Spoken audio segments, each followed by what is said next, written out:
Vous informer, c'est notre devoir sur Mikoba Télévision. C'est parti pour ce journal du week-end. Mesdames et messieurs, bienvenue. D'abord le titre. Bineta Diop, envoyé spécial pour les femmes, la paix et la sécurité de l'Union africaine en visite au Nord Kivu, accompagné d'une forte délégation, a échangé vendredi soir avec les femmes et enfants déplacés de guerre ainsi que les membres des organisations féminines de Goma. Pour elle, après une visite au camp des déplacés, il faut que la paix revienne et promet tout mettre en œuvre pour frapper à toutes les portes afin que cette partie du pays soit pacifiée.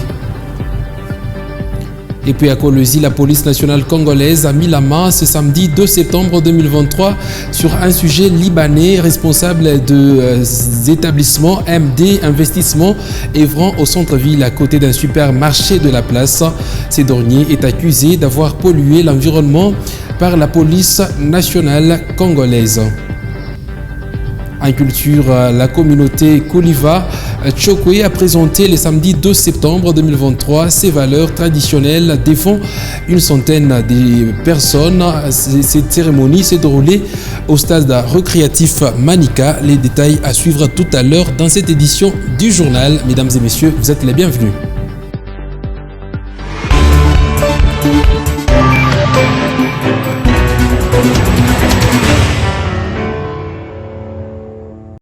Très heureux de vous retrouver pour vous informer à 110 jours de l'organisation des élections générales prévues au mois de décembre 2023. Le président de la Commission électorale nationale indépendante, Denis Kadima, a annoncé solennellement la convocation de l'électorat pour l'élection du président de la République couplée aux 3 autres scrutins prévus le 20 décembre 2023.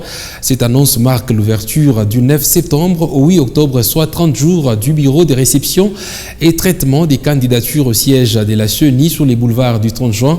Par cette occasion, le numéro 1 de la centrale électorale, rappelant les parcours entrepris par son institution, a mis en avant les faits saillants de son évolution. Suivez. Le processus électoral est aujourd'hui à un tournant important avec la cérémonie de convocation de l'électorat pour l'élection du président de la République. Mais tout d'abord, j'aimerais une fois de plus rendre un hommage aux 33 agents de la Commission électorale nationale indépendante qui ont perdu la vie lors de l'opération d'identification et d'enrôlement des électeurs. Ces personnes ont sacrifié leur vie pour consolider la jeune démocratie qu'est la RDC. Le grand défi pour la CENI et pour toutes les parties prenantes au processus électoral demeure la tenue des élections dans le délai constitutionnel sur base d'un fichier électoral fiable et des candidatures aux différents scrutins certifiés et sans exclusive.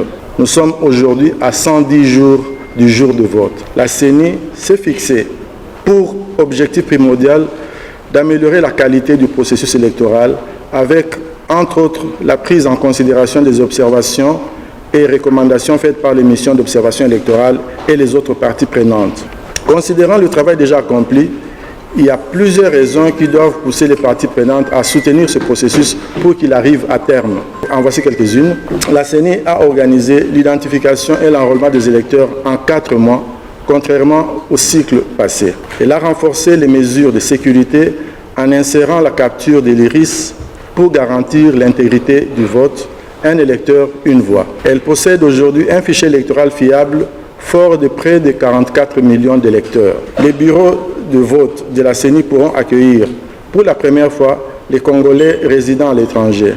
Seuls 5 pays sont concernés pour le moment, mais la CENI espère tirer les leçons de cette expérience pilote pour la généraliser au prochain cycle. Les électeurs congolais vont pouvoir cette fois-ci élire les conseillers communaux des communes situées dans les 26 chefs-lieux de province de la RDC. Enfin, pour la première fois, et puis en marge des élections générales de décembre 2023, l'évêque de Lissala dans la province de la Mongala est sorti de son silence pour lancer un message à tous les électeurs de cette partie de la République. Monseigneur José Bernard Liboko recommande aux parties prenantes de s'approprier des projets de développement destinés à la province et de se faire pour de bienfaiteurs.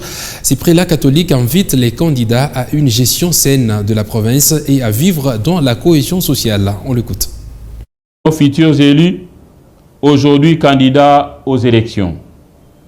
J'aimerais vous rappeler que, selon la doctrine sociale de l'Église, la politique est la forme la plus haute de la charité.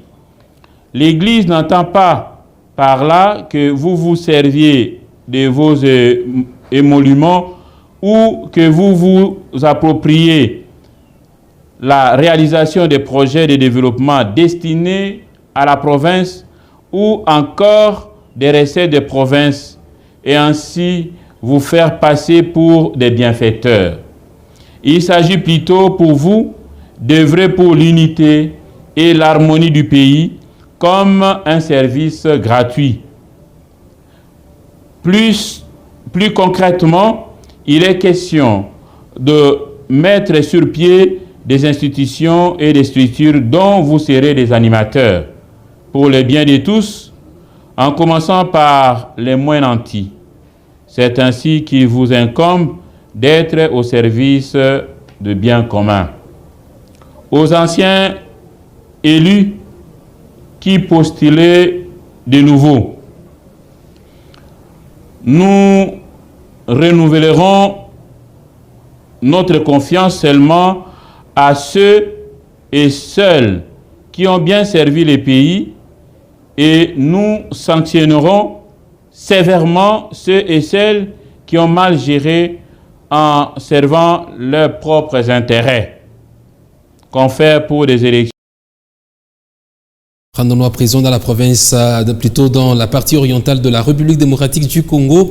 Bineta Diop, envoyé spécial pour les femmes, la paix et la sécurité de l'Union africaine en visite au Nord Kivu, accompagné d'une forte délégation, a échangé vendredi soir avec les femmes et enfants déplacés des guerres, ainsi que le membre des organisations féminines de Goma. Pour elle, après une visite au camp des déplacés, il faut que la paix revienne et promet de tout mettre en œuvre pour frapper à toutes les portes, afin que cette partie du pays retrouve sa quiétude. Retrouvée à Bineta Diop dans cet extrait, plutôt dans ces reportages réalisés pour vous par Patrick Sialoua.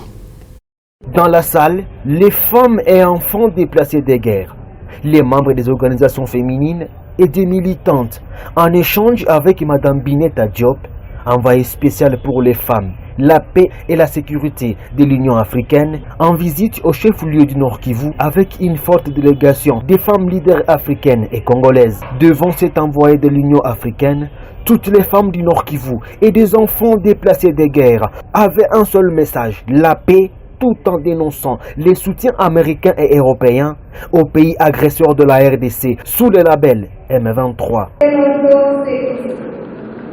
Les soutiens matériels et financiers des États-Unis et de l'Union européenne aux pays qui nous agressent. La passivité et la léthargie de la communauté internationale face au massacre de 11 millions de personnes à l'est de la RDC. Madame Bineta Diop a promis de tout donner pour que la paix revienne dans cette partie de la République démocratique du Congo. La paix doit revenir dans cette région. Il faut qu'on retourne dans les villages. Madame Julienne Lusengue nous a interpellés à l'Union africaine pour dire venez regarder, ça n'a pas changé. Donc nous sommes venus réellement pour lui dire, à la communauté internationale, à l'Union africaine, qui nous a envoyé Moussa Faki Mohamed pour dire allez voir si ça s'est amélioré. Mais nous voulons avoir la paix, il faut que les chefs parlent, il faut que les discussions se reprennent, il faut qu'il y ait réellement un engagement des leaders de faire la paix. Sinon nous, les femmes, nous allons faire comme d'habitude, aller partout, crier pour que la paix revienne dans cette sous-région. Des kits scolaires et des dignités ont été remis par Madame Bineta Diop et sa délégation, respectivement, aux enfants et femmes déplacés des guerres. Peu avant cette rencontre, Madame Bineta Diop a visité le camp de déplacés de Kanyaruchinya dans le territoire de Nyiragongo. Question de palper du doigt la souffrance de femmes et enfants internés dans ce camp. Et puis la brigade d'hygiène de la mairie et celle de l'assainissement étaient en opération ce samedi 2 septembre sur l'espace se trouvant entre l'avenue circulaire et les rails de la SNCC transformés en dépotoir. Tous les déchets domestiques qui y traînaient ont été évacués et un message d'avertissement à l'endroit des ennemis de l'opération Ville Propre a été lancé. Suivez les détails dans cet élément de reportage avec la cellule de communication de l'hôtel de ville. Entre l'avenue circulaire à Dilongo et la voie ferrée de la SNCC, un dépotoir sauvage a été créé depuis un temps par les ménages du parage. Surtout pendant les heures de nuit, toutes sortes de déchets y sont jetés consciemment par les ennemis de l'opération Ville propre, s'inscrivant dans la vision transformatrice imprimée par le commis citoyen de la ville. La brigade d'assainissement et la brigade d'hygiène de l'hôtel de ville décident de faire bloc et passent à l'action. Ce samedi 2 septembre 2023, un charroi automobile était dépêché sur le lieu pour le rendre salubre par l'évacuation de toute masse d'ordures qui y traînait. Maire wa jimbo ya Kolwezi bwana Jacques Masengo Kindele apende tena kuona buchafu inekala hapa pafashi. Masiku ya Kumukongo aliandikiaka responsable wa espace. Il dit, le maire de la ville de Kolwezi ne veut plus voir les immondices à cet endroit. Dernièrement, une correspondance était envoyée au responsable de cet espace, qui est le directeur de la SNCC, afin qu'il entretienne cet endroit. Malheureusement, ils n'ont pas répondu positivement. Voilà ce qui justifie notre présence ici.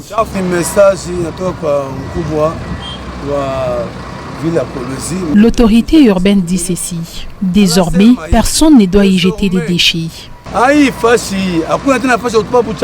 Saisissant de l'occasion, les deux coordonnateurs ont lancé un message d'avertissement à tous les ennemis de la propriété. Il est temps de commencer par nous. Tout celui à Il dit, à vous le parent, il est grand temps de tirer les oreilles de vos enfants, car celui sur qui nous mettrons la main sera arrêté et des amendes seront payées. Car nous surveillons jour et nuit cet endroit et nous avons même des policiers avec nous et un véhicule qu'on a mis à notre disposition. Sachez seulement que cet endroit n'est pas un dépotoir. Allez à la mairie et souscrivez pour l'évacuation de vos immondices et cela à moindre coût. Et cela sera fait à moindre coût. Nous souscrivons, chargé assainissement à travers le numéro nous. On a souscrit, un homme averti en vaut deux, dit-on. Ce 2 septembre 2023, la police nationale congolaise a mis la main sur un sujet libanais responsable des établissements MD Investissement œuvrant au centre-ville à côté d'un supermarché de la place. La police l'accuse de la pollution de l'environnement en déversant les matières fécales dans les canalisations. Plus de précision, c'est dans ce reportage de la cellule de communication de la commune de Dilala. Un sujet libanais responsable de l'établissement MD, une maison d'investissement, a été arrêté par la police nationale congolaise sur ordre de Françoise Mangouiji, bourgmestre de la commune de Dilala, présenté par le bourgmestre adjoint. Cet expatrié est accusé de polluer l'environnement en débouchant les déchets de la fosse septique dans les canalisations situées à côté d'un supermarché de la place. Les autres locataires du bâtiment disent vivre l'enfer. Il salue l'implication de l'autorité communale de Dilala. Il y a une forte pollution, mais ce qu'on a noté, c'est qu'ils avaient mal conçu leur fosse. Ça devait être un peu plus grand. Ils ont conçu de façon que l'eau puisse commencer à sortir par les regards directement de les tranchées. Mais il y a la commune qui a refusé que ça puisse commencer à se passer comme ça. Alors suite à ça, ils ont bloqué les passages et du coup, il n'y a que les regards qui sont restés et ça nous complique vraiment la vie. On aimerait qu'ils puissent prendre des dispositions par rapport à cela. Peut-être faire une fosse derrière qui pourra collecter tout ça et ainsi nous pourrons vivre un peu plus mieux. Bakuevacuer mafuchafu sasa liko wanafika hapa inatusumbua sana, makashi ni mingi, inatusumbua, taarifa iko mingi hapa sana. Tusaidie vraiment bangalie ngisi bata nani babomola tai kwanza kamba tai tia hii centrale hata kule nyuma, mais hapa bien kabisa yote inatusumbua sana hapa. Ayant connu son forfait, les Libanais responsables de l'établissement AMD, maison d'investissement, promet d'évacuer les déchets les plus tôt. Fo septique natonde gana papaya gana mono na kangia ngai etondaki na nini na toilet mai Na loka na motoka camion zali na motoka loka. Na camion yaka 5 fois 6 fois 7 fois yaka na zoa. O zali na nyoso muketa tonda deja. Na lingina monene motoka na yaka na monene nyoso bimisa. Na benga deja na patro ebisa na monene motoka yaka na ebisa zela. Solution ebisa deja na ebisa na changer. O zali na changer. Le bourgmestre adjoint de la commune de Dilala met en garde à tous ceux qui s'adonnent à cette pratique, mettant à mal l'inquiétude de la population, car la santé n'a pas de prix. En attendant, le responsable de cet établissement réfléchit entre les 4 murs. C'est donc une affaire à suivre. Et puis, clôture ce samedi 2 septembre 2023 de la formation en alphabétisation lancée par la génération Sylvain Kantolomba Naweji dans son programme dénommé l'alphabétisation pour tous pour l'égalité des chances. Les lauréats de la première promotion ont reçu d'entraînement du coordonnateur national brevet de formation. Suivez les détails dans ce reportage. Ils sont au total 230 candidats à avoir satisfait la première phase de formation en alphabétisation lancée par la GSKN. Ces hommes et femmes qui ont suivi la formation dans les différents clubs ont pris rendez-vous au siège provincial de cette structure située sur l'avenue Likasi à la cité Manika. Ici, l'ambiance était à son comble.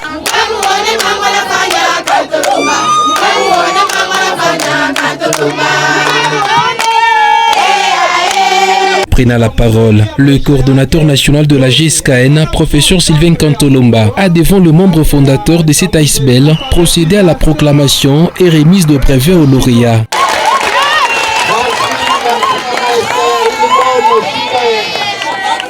Dans la joie, les récipiendaires remercient le coordonnateur national de la GSKN pour son sens altruiste. Mie sikufunzaki hata primaire. Mais leo mina uko na alphabétique wanasema iko tunaona verset alphabétique.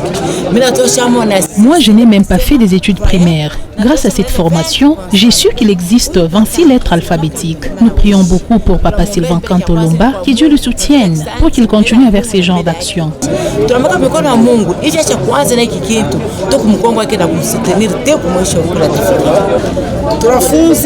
Nous venons de clôturer la formation. Nous disons grand merci au coordonnateur de la GSKN.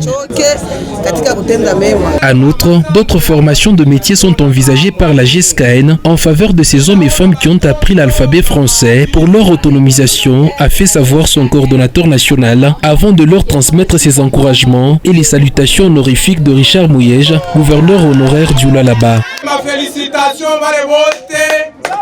Barichika kujifunza. Salamu na félicitation ya patriarche Richard Mouyej Mangez anamifisha mwe bote.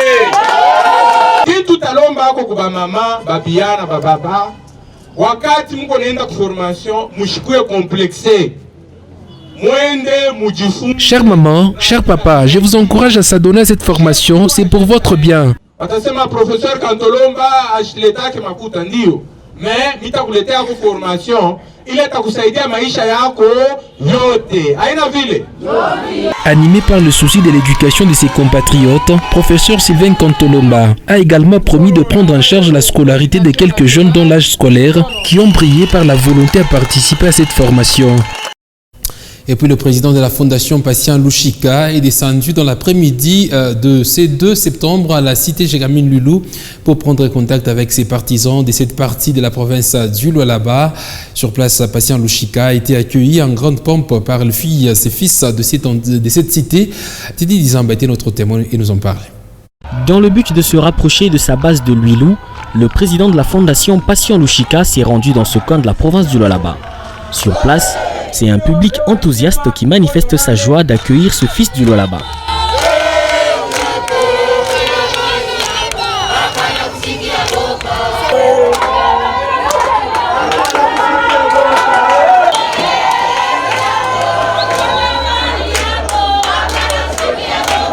Prenant la parole devant ses sympathisants, Patient Lushika les invite à l'unité avant de donner les objectifs de la fondation. Mara ya kwanza kufika na mwe kunana na mwe pa nafasi hapo. Fami aibu yake Mais kwa nchi ya leo seke nakuya. Je vous invite à être dans l'unité. Nous devons cesser les divisions afin de permettre à notre fondation de se développer. Notre fondation a pour objectif d'aider tout le monde à se développer. La fondation Passion Lushika doit être une grande famille.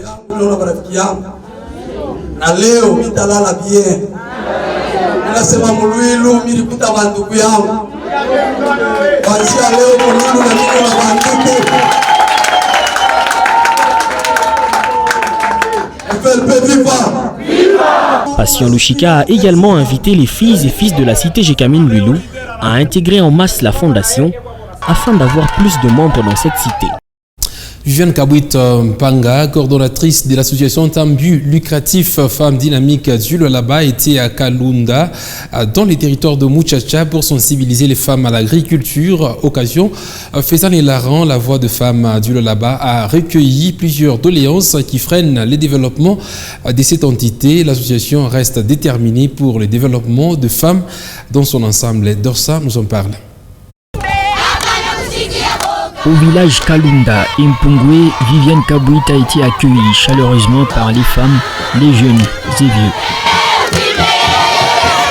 La coordonnatrice des femmes dynamiques du Lualaba a été porteuse d'un message de prise de conscience à tous les villages, mais particulièrement aux femmes. Jambo ni mama. Tufungule kwa kirshi mama, tuungane kama ni mashamba turime. Je vous sensibilise à l'agriculture. Cela va vous aider à être indépendante et à scolariser vos enfants. Nous vous promettons notre soutien en ce qui concerne le matériel aratoire. Mais kama unarima tuanza kujisha biakura tutafundisha watoto wetu masomo. Mwafa iko ba mama. La visite effectuée par Viviane Kabouit et son équipe est salutaire. Les chefs des terres n'ont pas manqué de bénir la coordonnatrice pour son dynamisme. Tu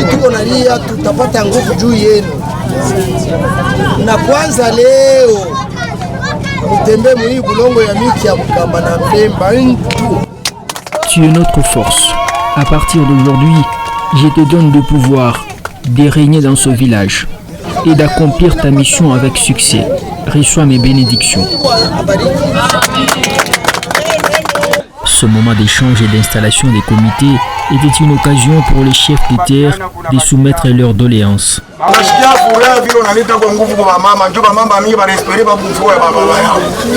Nous sommes contents de votre visite dans notre village. L'accès à l'eau potable ici est un casse-tête.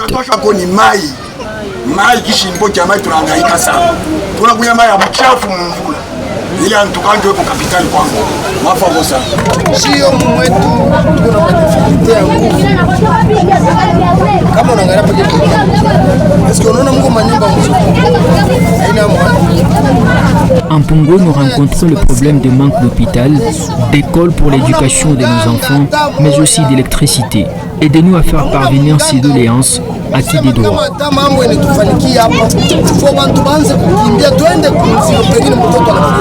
Doléances bien enregistrées, Viviane Kabouit Mpanga a promis d'apporter son soutien, mais aussi de faire part à l'autorité Fifi Masuka pour des solutions idoines.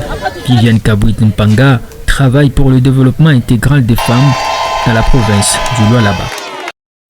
La communauté Kouliva Tchokwe a présenté ce samedi 2 septembre 2022 ses valeurs traditionnelles devant une centaine de personnes.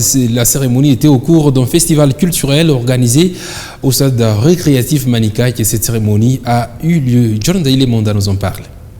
C'est devant les représentants de Madame la vice-gouverneure de province, le chef traditionnel Tchokwe de la province du Lualaba, la bourgmestre de Dilala, autres invités et membres de l'association culturelle Kouliva Tchokwe venant de tous les 4 coins du Lualaba que le festival culturel a eu lieu au stade Manika. Dans son allocution, les représentants de la communauté Tchokwe a circonscrit le cadre. À travers la production de masques, une occasion unique et riche en événements, de sorte que toutes les personnes de tout âge, enfants, jeunes et vieux, puissent bénéficier de ces rapprochements culturels qui donnent un sens à notre existence, car un peuple sans culture est un peuple mort. Deoda Kapenda, représentante Madame la vice-gouverneure à cette activité, n'a pas caché ses impressions. Notre rôle est celui de montrer à nos enfants et à nos petits-enfants d'où nous venons, quelle est notre richesse et qu'est-ce qui fait notre différence. Prenant la parole, le grand chef Chokwe Lualaba, le chef Sakundjunju, s'est dit honoré de cette rencontre culturelle. culturel Chokwe,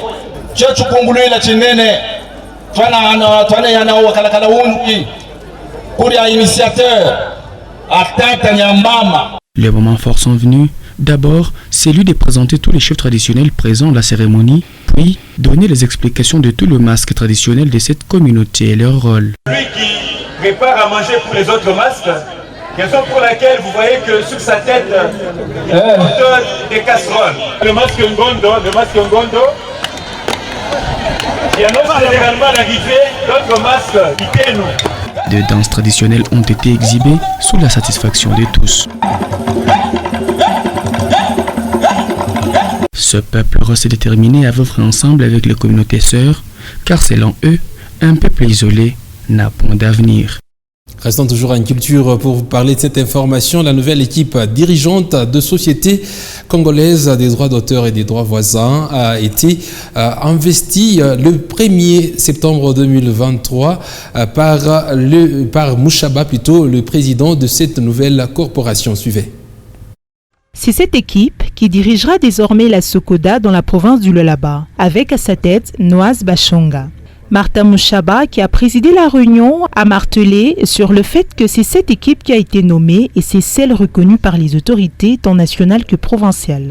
Je pense que lors de missions que j'ai avec moi, a été visée par toutes les autorités provinciales. Et j'ai la lettre du ministre de l'Intérieur qui autorise